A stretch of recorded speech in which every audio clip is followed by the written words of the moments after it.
السلام عليكم ورحمة الله وبركاته. اللهم صل وسلم وبارك على سيدنا محمد. ازيكم يا حبايبي؟ عاملين ايه؟ يا رب ان شاء الله تكونوا بأحسن صحة وحال. النهاردة ان شاء الله هنعمل مع بعض الرز بالعدس الاصفر او الكشري الاسكندراني. هنعمله ان شاء الله بطريقة سهلة وبسيطة جدا، خطوة بخطوة للبنات المبتدئين، وهيبقى طعمه تحفة ومفلفل، وهنشوفه دلوقتي مع بعض هيبقى مفلفل ازاي. وهنعمل معاه برضو بيض، هنسلق بيض كده ونحمره ندحرجه كده في السمنه ان شاء الله، برضو هيبقى طعمه جميل جدا معاه. ما تنسوش يا حبايبي، اللي ما اشتركش في القناه يشترك، واللي ما فعلش الجرس يفعل الجرس عشان يوصلكم مني كل جديد. وما تنسوش تحطوا اللايك عشان القناه تترفع، وتشاركوا الفيديو مع صحابكم وحبايبكم عشان الكل يستفيد. نسمي الله بقى ونبدأ مع بعض نشوف ايه هي المكونات بتاعة الكشري الاسكندراني او الرز بالعدس الاصفر. عندي هنا دول 4 كوبايات من الرز، انت على حسب طبعا الكمية اللي انت هتعمليها. انا حاطه دول 4 كوبايات من الرز، حاطه عليهم كوباية بس من العدس الاصفر، كده كفاية. يعني في ناس بتحط النص بالنص، يعني مثلا كوبايتين عليهم كوباية، لا انا بحطيت 4 كوبايات عليهم كوباية واحدة من العدس، وهتشوفي ان شاء الله النتيجة بتاعته هتبقى تحفة. وعندي هنا دي بصلايه صغيره او متوسطه. عندي ده سمنه على معلقه 4 معالق زيت على معلقه سمنه. وعندي بقى هنا التوابل او البهارات اللي هبهر بيها الرز اللي هيبقى تخليه تحفه ان شاء الله. عندي هنا الملح حسب الرغبه، نص معلقه من الفلفل الاسمر، نص معلقه من الكمون، ربع معلقه من الكركم. الكركم ده بيدي لون اصفر جميل جدا للرز. وعندي دي بقى معلقه من صغيره من المرقه الفوريه او المرقه البودره، بصراحه دي بتديله طعم ونكهه فظيعه. هتجربوه ان شاء الله وتقولي رايكم. وعندي الميه، ده اخر مكون معايا طبعا. الميه هنحط كل كوبايه رز عليها كوبايه من الميه، ده للبنات اللي لسه ما يعرفوش المعيار بتاع الرز. كل كوبايه من الرز عليها كوبايه من الميه، وما تضيفيش كوبايه زياده بتاعه العدس. حطي الرز بس، معيار الميه على قد الرز بس. 4 كوبايات رز عليهم 4 كوبايات من الميه. انا طبعا بعملها بالنظر، بس انا بقول كده لبناتي اللي لسه ما يعرفوش ولسه داخلين المطبخ لاول مره، بعرفهم بس ايه المعيار. طبعا الوصفه بتاعت النهارده وصفه اقتصاديه وسهله وبسيطه جدا. لما تكوني مزنوقه وما عندكيش وقت وعايزه تعملي حاجه سريعه، هتعمليها على طول، مش هتاخد معاكي وقت، في ثواني ان شاء الله. هنبدا بقى مع بعض كده، نسمي الله. نجيب الرز ونبدا نحط عليه العدس ونغسلهم الاتنين مع بعض كده. بسم الله. كده كوبايه العدس بتاعتي على ال4 كوبايات الرز، حطيتهم كده على بعض اهوت وقلبتهم. هغسلهم بقى دلوقتي. انا جبت الحله على النار اهو، سخنت. هبدا اسمي الله وانزل بالسمنه على الزيت. طبعا السمنه والزيت على حسب الكميه اللي انت هتعمليها. انا دول حاطه حوالي 4 معالق على معلقه سمنه على 4 كوبايات. انت بقى قللتي زودتي تقللي معاكي المعيار زي ما انت عايزه. هنزل بالبصلايه بتاعتي. بسم الله.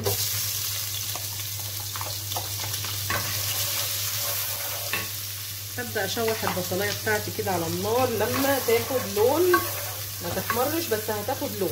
بصوا كده البصلايه بتاعتي اهو بدات اللون بتاعها خدت لون اهو.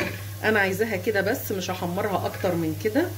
هبدا الرز بتاعي انا غسلاه اهو، هنزل بيه بقى. بسم الله.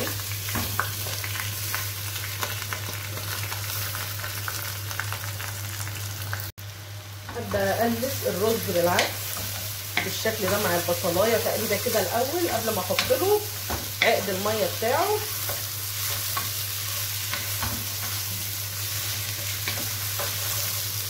التقليبه دي برده مهمه ان انت تعمليها علشان تخلي الرز معاكي يكون شرب من السمنه ومن الزيت ويفلفل معاكي، فبتديله تقلبتين كده مع البصل زي ما احنا شايفين كده. وبعد كده هبدا اسمي الله بقى وانزل بالميه. طبعا الميه انا زي ما قلت لكم انا بعمل بالنظر، واللي ما يعرفش يعمل بالكوبايه.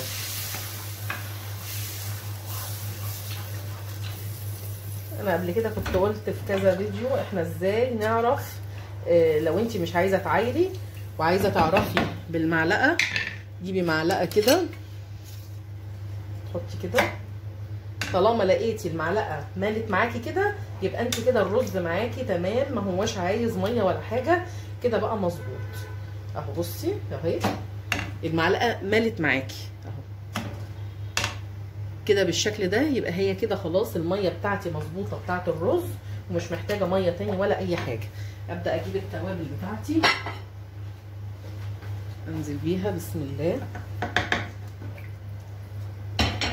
طبعا بقى التوابل دي هتديها طعم وريحه للرز بتاعي، هتبقى فظيع ان شاء الله. وانتوا برضو لما هتجربوا الطريقه هتلاقوها ما شاء الله تحفه.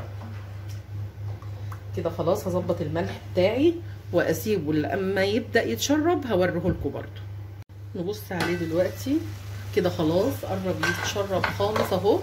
ابدا بس بالمعلقه في الاحراف كده واوسع كده علشان اخر شويه ميه يدخلوا في الرز، عشان انت الرز برضو ما يكونكيش ساعات بيبقى من تحت يعني شرب الميه بس الميه هي اللي جايه فوق الوش، فانت تعمليه بالشكل ده وتوسعي له كده بالمعلقه زي ما اوريكك بالراحه كده وما تقلبهوش. وكده خلاص هبدا بقى اوطي عليه لفوق توطيه الرز، هوطي عليه توطيه الرز العادي لفوق. وعلى ما الرز يستوي بقى انا هنا جبت البيض اهو شطفته كويس وحطيت فيه ميه، غطيت الميه على البيض كده متغطي بالميه، وهنزل بمعلقه صغيره من الملح على البيض، وهنزل بشويه خل كده. الخل والملح دول هيخلوا البيض معاكي ما يتكسرش ان شاء الله وهو على النار. كده هحطه بقى على النار اهو على نار عاليه لمده ربع ساعه. انا بقعد البيض ربع ساعه، ده السوى المظبوط ليه. والخل والملح عشان ما يفتحش منك البيضه، ما تفتحش منك وهي بتتسلق، وفي نفس الوقت لما تيجي تقشريها تتقشر معاكي بسهوله. ولو انت كمان في برضو معلومه كده على السريع للبيض، لو انت البيضه عندك مشروخه، انا البيض ده بلدي، انت عندك مثلا بيضه مشروخه وعايزه تسلقيها مع البيض، تعملي فيها ايه؟ هتجيبي كيس من اكياس اللبن بتاعه التفريز اللي احنا بنفرز فيها دي، وهتحطي في قلبها البيضه وتقفلي الكيس كويس وتحطيه عادي جدا مع البيض ده، هتتسلق وهتبقى زي الفل ان شاء الله ومش هتتفتح منك ولا اي حاجه. وبعد 10 دقايق ابدا اقلب الرز تقليبه كده بسم الله.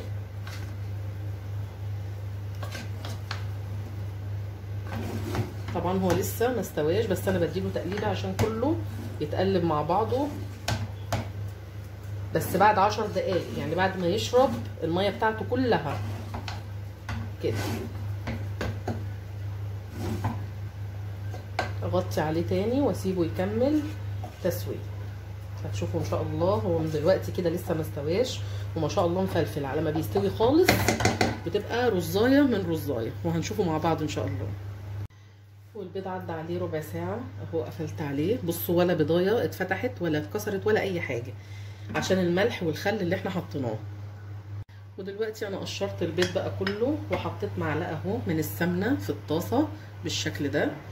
هبدا بقى انزل بيه. انا مش هنزل بالبيض كله عشان في بيحب البيض محمر وفي بيحبه عادي، فانا هنزل كده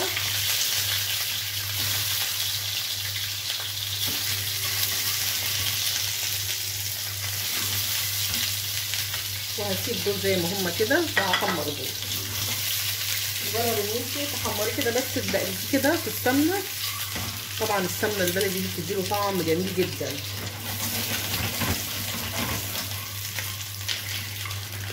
هو البيض طبعا مش محتاج حاجه، انت طول ما انت واقفه بتمسكي الطاسه وتدحرجي فيه كده لحد ما تلاقيه خد اللون بقى اللي انت عايزاه.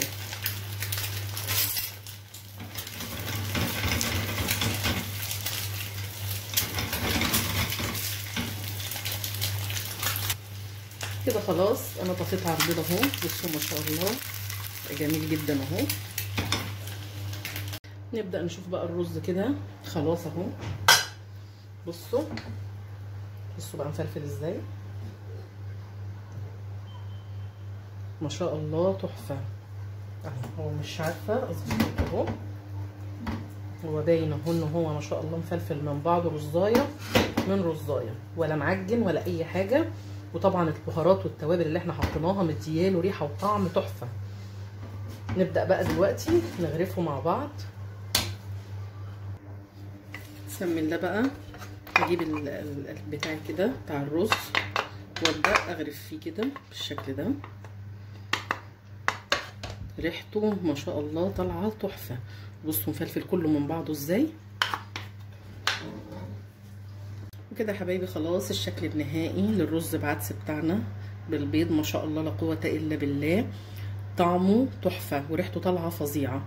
والبيض حمرنا وسيبنا بيض عادي كده وبيض محمر، ما شاء الله اكله تحفه واقتصاديه وطعمها جميل. اتمنى ان شاء الله ان الوصفه بتاعت النهارده تكون عجبتكم ان شاء الله وتنفذوها وتقولي رايكم في الكومنتات. وما تنسوش اللايك والشير لدعم القناه والاشتراك وتفعيل زر الجرس للكل عشان يوصلكم مني كل جديد. بشكركم يا حبايبي لمتابعتكم، والسلام عليكم ورحمه الله وبركاته.